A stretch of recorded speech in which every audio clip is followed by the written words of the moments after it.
اللہ اللہ اللہ اللہ۔ السلام علیکم ورحمۃ اللہ وبرکاتہ۔ امید ہے کہ آپ بخیر و عافیت ہوں۔ حضرات ناظرین، آپ نے ارطغرل غازی کا نام سنا ہی ہوگا، جو آج کل ہر کس و ناکس اور ہر عام و خاص کی زبان پر ہے، مگر ان کی تاریخ، ان کی سیرت اور ان کے کارناموں سے ہر کوئی واقف نہیں ہے۔ تو آج ہم ارطغرل کی سیرت کے حوالے سے چند مستند کتابوں سے بہت اہم گفتگو آپ کے سامنے کرنے جا رہے ہیں، مگر اس سے قبل تاریخ کی بہت بنیادی بات ہم آپ کے سامنے رکھنے جا رہے ہیں۔ وہ یہ کہ کسی بھی قوم کی زندگی میں اس قوم کی تاریخ بنیادی کردار ادا کرتی ہے۔ قوموں کی ترقی و زوال کا مدار خود ان پر اور ان کی تاریخ پر منحصر ہوتا ہے۔ اگر کسی باعزت قوم کے مستقبل کو تاریخ وطن بنانا ہو تو اس قوم کا رشتہ اس کے روشن ماضی سے توڑ دیا جائے اور اس کے اسلاف کی زندگی سے اس کے رخ کو پھیر دیا جائے۔ دوسرے الفاظ میں اس کے اسلاف کی زندگی بگاڑ کر اس کے سامنے پیش کی جائے تو وہ قوم خود بخود غلام بننا شروع ہو جاتی ہے اور مظلومیت کی زندگی گزارنے پر مجبور ہو جاتی ہے۔ حضرات ناظرین، بس یہی سازش کا شکار یہ امت مسلمہ بھی ہوئی ہے کہ اس نے اپنے روشن ماضی سے اپنا رشتہ توڑ دیا اور اپنے بزرگوں وہ پرکھوں کی زندگی سے اپنے رخ کو اور منہ کو پھیر دیا، جس کا لازمی نتیجہ یہ ہوا کہ ہم غلامی کی زندگی گزارنے پر مجبور ہو گئے۔ ہم آقا سے غلام بن گئے۔ ہم نے یہود و نصارہ کی تہذیب و تمدن و کلچر کو اپنی تہذیب و تمدن سمجھا، ان کے ہیرو کو اپنا ہیرو سمجھا۔ لہٰذا اب ہمیں یہود و نصارہ کی تقلید سے نکلنے کے لیے، ان کی پیروی سے باہر آنے کے لیے اپنے روشن ماضی سے رشتہ مضبوط کرنا انتہائی ضروری ہے اور اپنے اسلاف کی زندگی سے واقف ہونا بھی۔ تو ہم امت مسلمہ کا اپنے روشن ماضی سے رشتہ جوڑنے کے لیے اور اپنے اسلاف کی زندگی سے واقف ہونے کے لیے تاریخ اسلام کے ان ہیرو اور جابازوں اور شہبازوں کا تذکرہ کرنے جا رہے ہیں جنہوں نے اسلام کو سربلند کیا اور ظلم و جور کو دور کیا اور انصاف کو عام کیا اور بے مثال عظیم الشان حکومتیں و خلافتیں قائم کی۔ تو آج ہم تاریخ اسلام کے اس ہیرو کا تذکرہ کرنے جا رہے ہیں جسے ارطغرل غازی کہا جاتا ہے۔ حضرات ناظرین، اسلامی تاریخ کا بہت عظیم اور مشہور کردار ارطغرل غازی ہے۔ ارطغرل غازی خلافت عثمانیہ کے بانی عثمان اول کے والد محترم کا نام ہے۔ ارطغرل ترکی زبان کا لفظ ہے اور یہ دو لفظوں سے مل کر بنا ہے، ار اور تغرل سے۔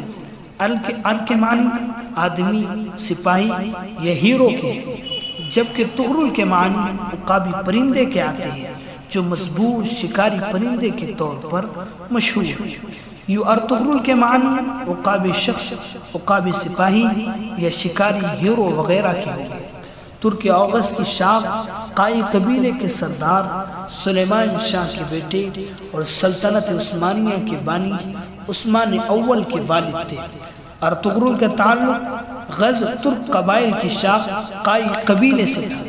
یہ قائی قبیلہ باقی ترک قبیلوں سے کچھ بڑا اور طاقتور تھا۔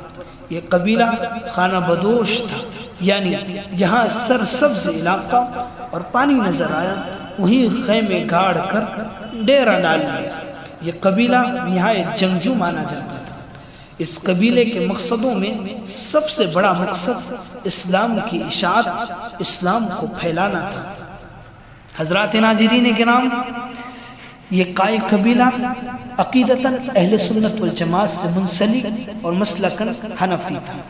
ارطغرل کی پیدائش کے بارے میں آتا ہے 1191 کے آس پاس ان کی ولادت ہوئی، جبکہ 1281 ان کی سن وفات بتائی جاتی ہے۔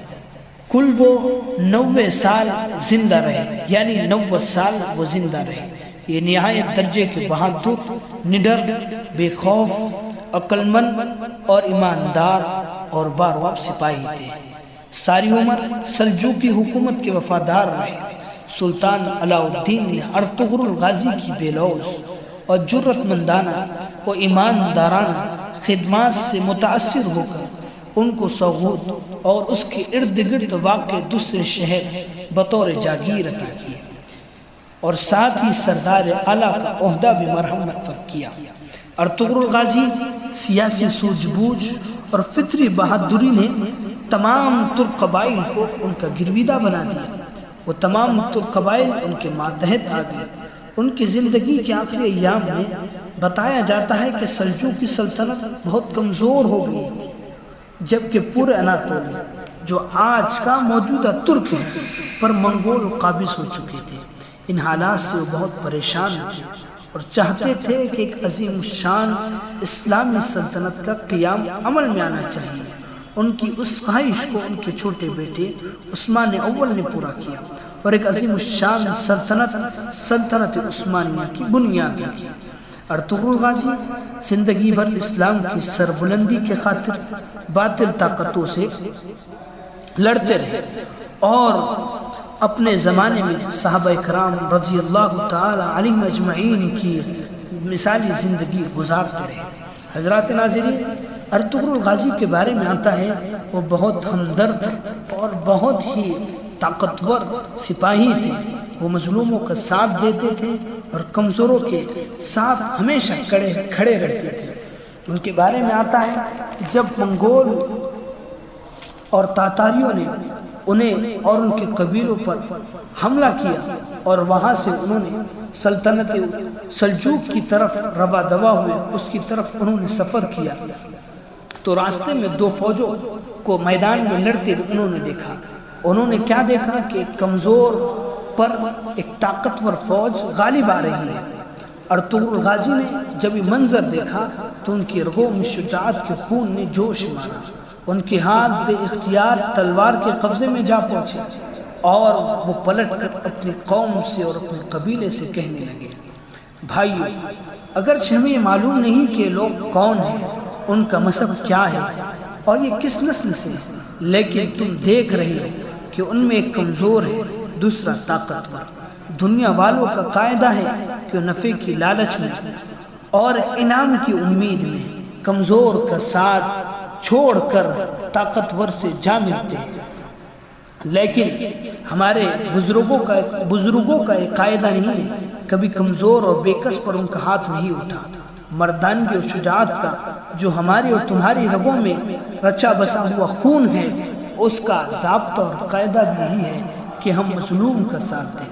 لہٰذا انہوں نے کمزوروں کا ساتھ دیا اور ہارتے ہوئی فوج وہ جیت گئی، اور منگول اور تاتاری جو جیتنے کے قریب تھی، دو چار حملوں کے بعد وہ جیت جاتی تھی، وہ ہار کر شکست کھا کر بہت ذلت کے ساتھ واپس ہوئی۔ حضرات ناظرین، آج کے لیے بس اتنا ہی۔ اگلی بار پھر آپ سے ملاقات ہوگی اس خاندان کے اس فرد کے تذکرے کے ساتھ جس کو سلطان محمد فاتح کہا جاتا ہے، جنہوں نے ایک عظیم شان علاقے کو اور ملک کو فتح کیا تھا، جسے قسطنطنیہ کہا جاتا ہے۔ السلام علیکم ورحمۃ اللہ وبرکاتہ۔